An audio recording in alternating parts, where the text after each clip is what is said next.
Mapalad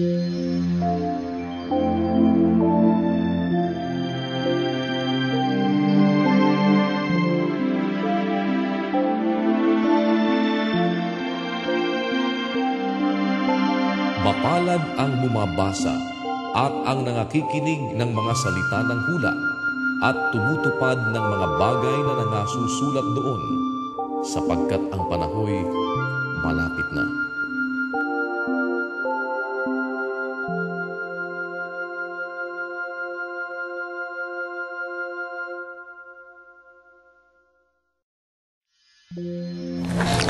Magandang gabi po. Alas 8 na naman po ng gabi. At kagaya ng lagi namin pong ipinag-aanyaya, tuwing sumasapit ang ganitong oras, tayo po ay nagbibigay ng pansin at nagbibigay ng munting oras sa pagbabasa ng mga talata ng banal na kasulatan. Ito po ay isa sa mga mahalagang bagay na amin pong ibig na maiparating sa inyo.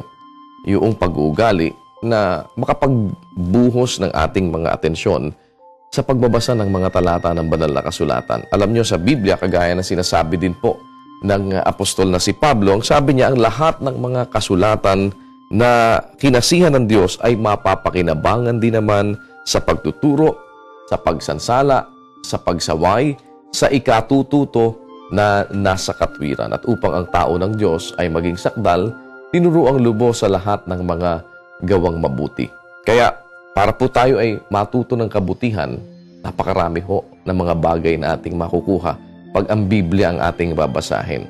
In as much as marami hong mga libro na nabasa na tayo, ay siguro naman ay hindi natin pagwawalang bahala na sa ating puso ay mabigyan naman ng puwang ang pagbabasa ng mga salita ng Diyos. Marami ho tayong makukuhang mabuti dito. Kung meron kayong nakukuhang magagandang bagay sa iba't ibang mga libro na isinulat ng iba't ibang mga author, lalo at higit naman po sa banal na kasulatan o sa kasulatan na kinasihan ng Diyos. Kaya ngayong gabi, ipagpapatuloy po natin ang pagbabasa ng mga aklat na ating pinasimulan. Sana'y nandyan na po kayo sa lahat ng ating mga kasambahay at nakahanda na tumunghay. Kapirasong oras lamang po ang aming hinihingi sa inyo para mabigyan ng pansin ang pagbabasa ng Biblia. Narito po ang pagpapatuloy ng ating aklat na sinimulang basahin.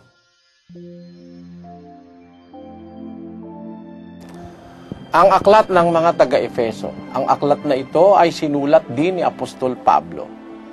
At ang aklat ng Efeso ay nagpapakita ng masidhing pagmamahal ng Diyos sa mga taong nahiwalay sa Kanya dahil sa mga iba't ibang mga kadahilanan.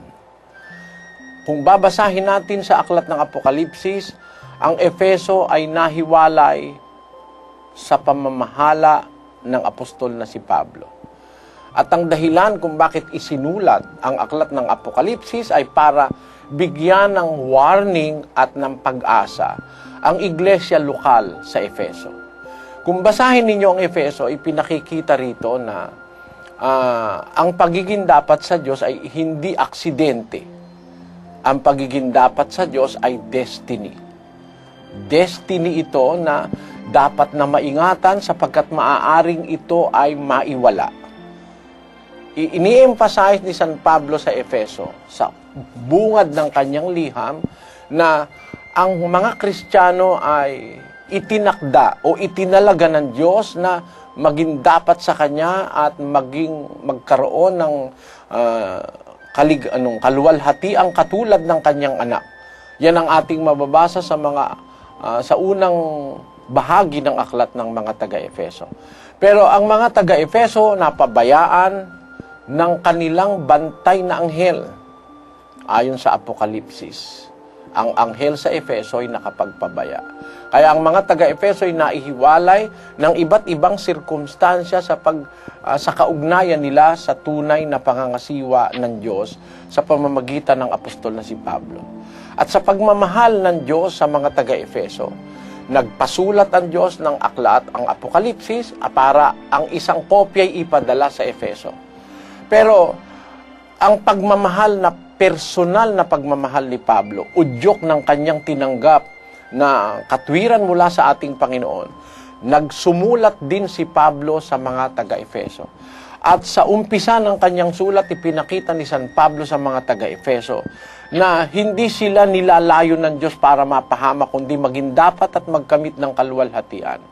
Kaya lang, may mga iba't ibang mga dahilan na nakikita si Apostol Pablo sa mga taga-Efeso na maaaring makasira ng kanilang matapat na paglilingkod sa Diyos. Mababasa ninyo sa aklat ng Efeso, mga kapatid, mga kababayan, na ang mga defekto na nasa Efeso.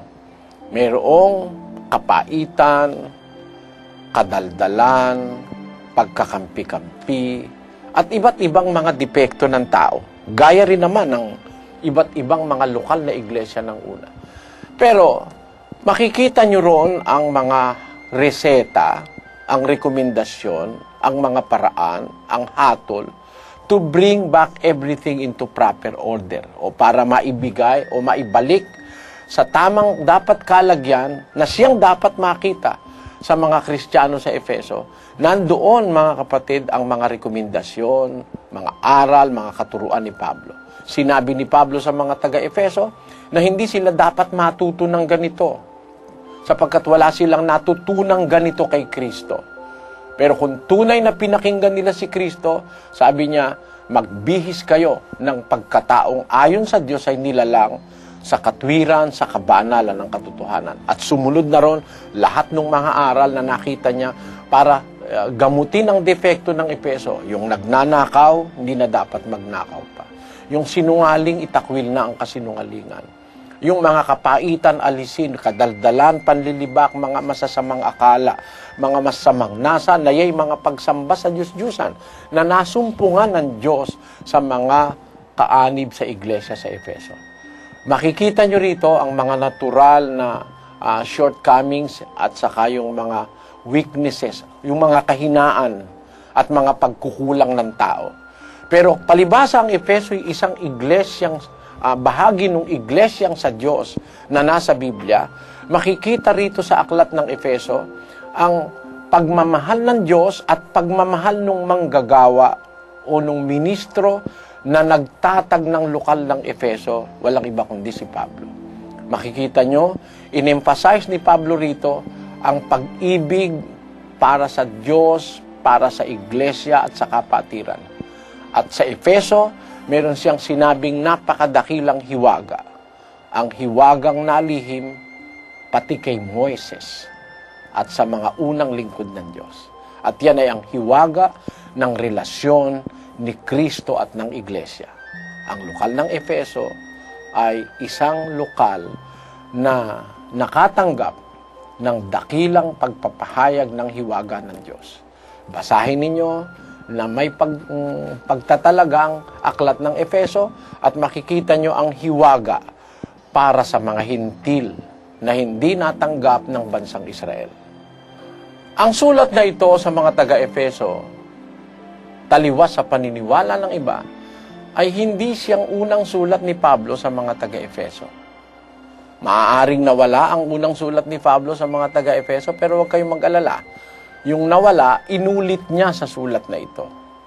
Meaning, kung lalagyan natin, kagaya ng paniwala ng iba, mayroong unang Korinto, ikalawang Korinto, ang sulat na ito na hawak ngayon ng mundo ay ikalawang sulat ni Pablo sa mga taga-Efeso. Maaring nawala yung una, pero walang dapat alalahanin. Ang Diyos naman ay mapagmahal.